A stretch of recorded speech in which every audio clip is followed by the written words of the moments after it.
Welcome to the pharmaphorum podcast. This is web editor Nicole Raleigh, and today I have with me Tommy Bramley, SVP of Market Access and Healthcare Consulting at Cencora, for a joint clinical assessment or JCA focused conversation that will touch upon the key challenges facing manufacturers both this year and in the future. Welcome, Tommy, and a pleasure to be speaking with you again. Thanks, Nicole. Great to be speaking with you as well. Hi, this is Chris O'Brien. We'll be right back with the rest of this episode in a moment. I wanted to introduce you to the BioRossi Few and Far Between podcast, hosted by me. Few and Far Between brings you conversations from the front lines of drug development. Each episode features cutting-edge discussions with top biotech innovators and clinical trial industry experts. You can find our episodes on Apple Podcasts, Spotify, and other streaming platforms. Thanks for listening, and now back to the episode. So, the JCA process was passed into law by the European Union in 2022. The Joint Clinical Assessment is a process that will systematically assess all available clinical evidence for new drugs. It will be rolled out in stages, starting with oncology drugs and advanced therapy medicinal products next year, that being 2025, and will be fully implemented by 2030, when all drugs that will be registered by the EMA via the centralized procedure will be subject to a JCA, and orphan medicines will require assessment at the EU level from the 13th of January 2028. But before we get into the flow of our discussions around this topic today, Tommy, perhaps you could share with listeners a little about yourself and the journey you've been on to today with your work at Cencora. Yeah, happy to, and thanks for the opportunity to talk about joint clinical assessment, a very important piece of the future environment in the EU. Yeah, a little bit about myself. I've been with Cencora for coming up on 25 years, so it's been a great journey throughout that in terms of leading a health economics group as well as a patient services group.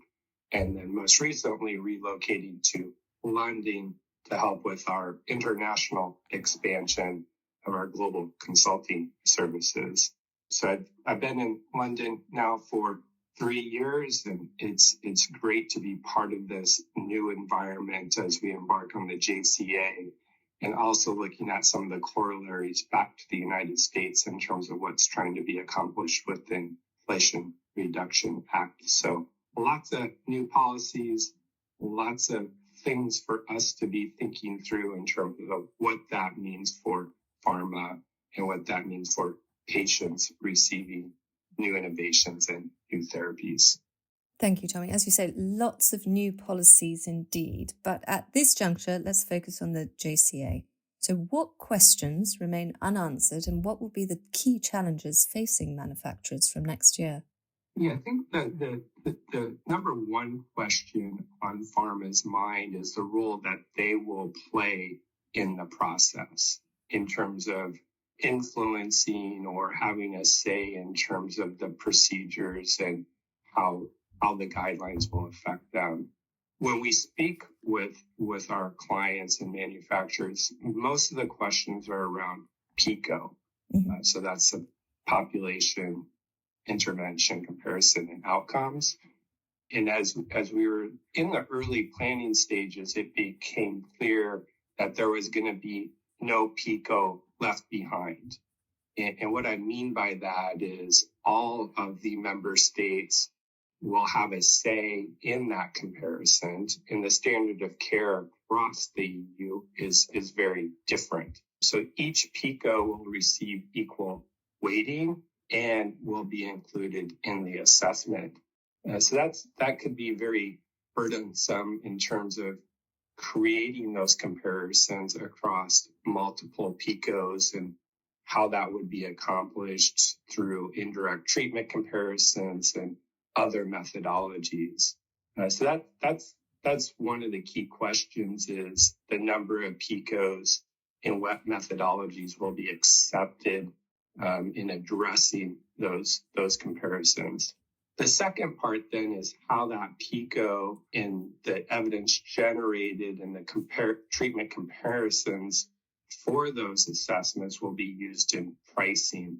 So the joint clinical assessment is just that, a clinical assessment.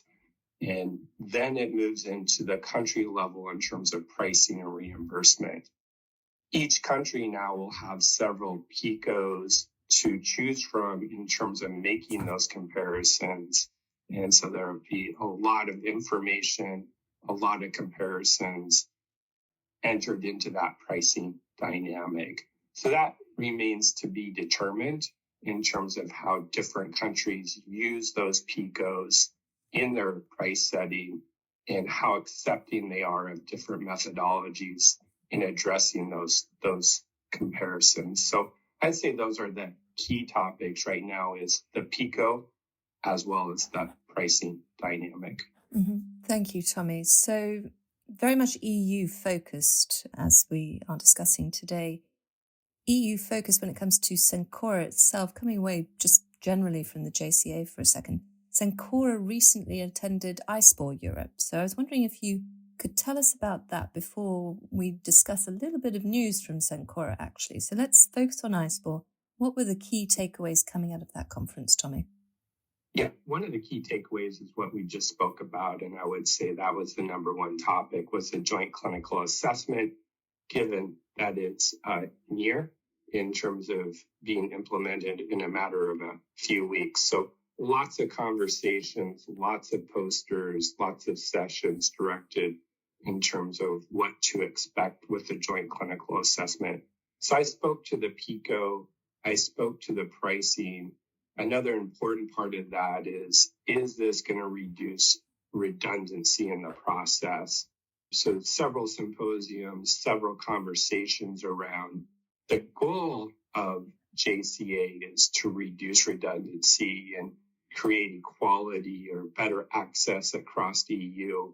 The general sense is, at least at the conference, was it's going to be bumpy. It's going to be a bit messy, as you would expect with any type of new process. What we're hoping is the bumps are small, and we quickly get through the process and arrive at certainty around some of those remaining questions. So lots of conversations on joint clinical assessment. Yes, absolutely. Real world evidence.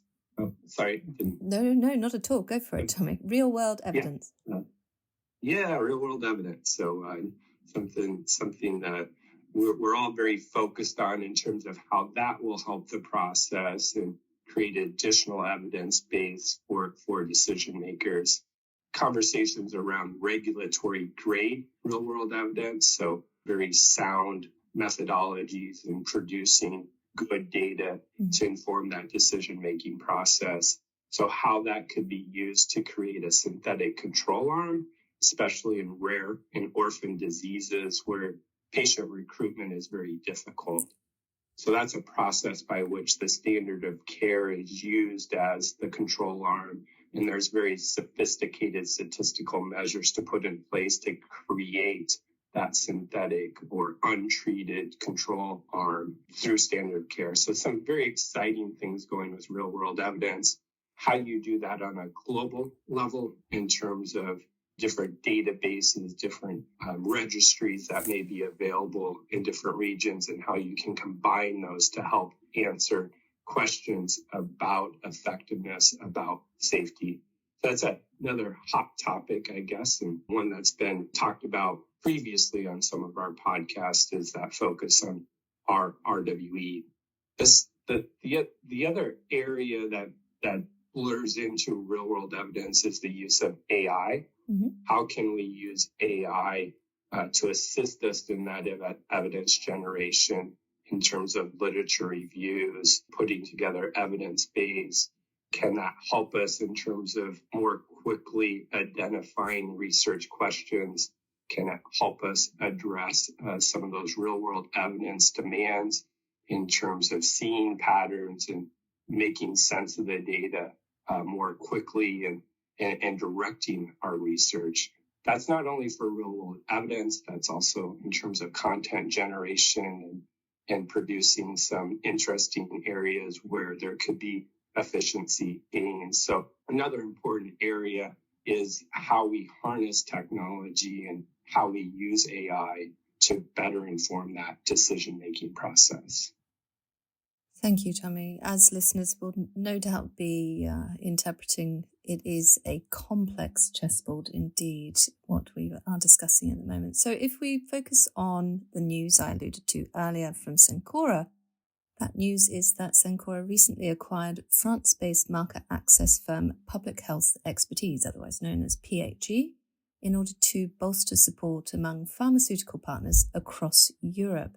Indeed, the pharmaceuticals market in France is expected to grow at a compound annual growth rate of 5.16% between this year that we're speaking in, 2024, to 2030. And the expanded capabilities of this acquisition are expected to enable Cencora to better support pharmaceutical partners as they navigate this dynamic and evolving pharmaceutical market in Europe, including the first phase of what we've been discussing, the JCA. So, Tommy, please tell us more about this acquisition. Very, very exciting to add the PHE team to Cencora, combining our forces in terms of what we can do to help accelerate innovations and optimize access and ultimately maximizing outcomes. And to really rounded out our offering across Europe with the addition of the PHE team. France is a very important market, both in terms of size and influence. And so as we were thinking through our strategic plan, France was a key component of that. And PHE was the right fit, both strategically and culturally. So what that allows us to do is more directly work with local stakeholders, local decision makers, and certainly databases for real-world evidence in the French market. Very strong reputation, and that is just added to the market leadership already in place with Cencora. We feel good about what we're able to do in JCA, or I should say better, in terms of our positioning to help manufacturers across all the major markets. So a nice addition to the team, and already some good dialogue and discussions in terms of where we see the French market going, where we see the European market, and how we can best assist pharmaceutical clients in addressing the needs of the patient population better. Absolutely. Exciting positioning indeed. So lastly, Tommy, we have to look at what's coming next, both for Cencora and the industry once the JCA is fully implemented. Let's gaze forwards, maybe not towards the next decade, but perhaps so. What's coming, Tommy? As we started the conversation, we spoke to the major policy changes occurring across Europe and the U.S. So staying focused on Europe, what we can expect is that there will be more focus on all of the member states, meaning trying to achieve that solidarity and achieving equity across the markets.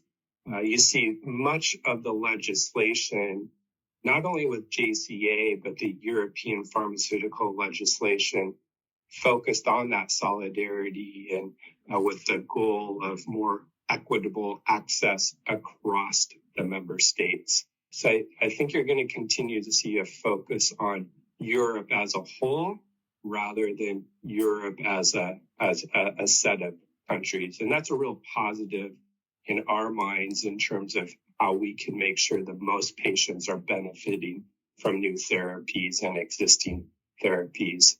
That will be over years and potentially even decades, as you were alluding to, Nicole, and it's a journey that will be on for many years. You see the first steps towards that with the joint clinical assessment and that focus on oncology, rare and orphan, but that will expand to all therapies by 2030. And you'll continue to see, at least in my mind, legislation at the European level focused on access. The U.S. is also on a journey in terms of policies with the Inflation Reduction Act. Most of your listeners will be aware there's a new administration that will come in January, and it remains to be seen in terms of any policy changes or impact that will come with the new administration, not only on the Inflation Reduction Act, but also on the FDA in terms of regulatory process. The vaccine market will be a very interesting market and one that we'll be watching very closely and helping our clients think through in terms of any new policy developments that come with the new administration. So no lack of new things, I would say, for us to be focused on. And it is an interesting time both in Europe and in the U.S. in terms of what the future holds in terms of reimbursement, pricing, and even the regulatory environment for new products. So we are building our organization to make sure that we are able to help manufacturers through that process. And our goals are to accelerate that clinical journey. So bringing innovations to market, we want to make sure we're optimizing access and again, maximizing outcomes across the globe. And we feel we're built for that, both in terms of that global delivery and then the local implementation to make sure those therapies do get to the patients that need them. So, yeah, very excited about where we're headed, uncertain in terms of some of the new policies, but we're there to partner with our clients to help them understand what could be on the horizon and help them plan through those different scenarios.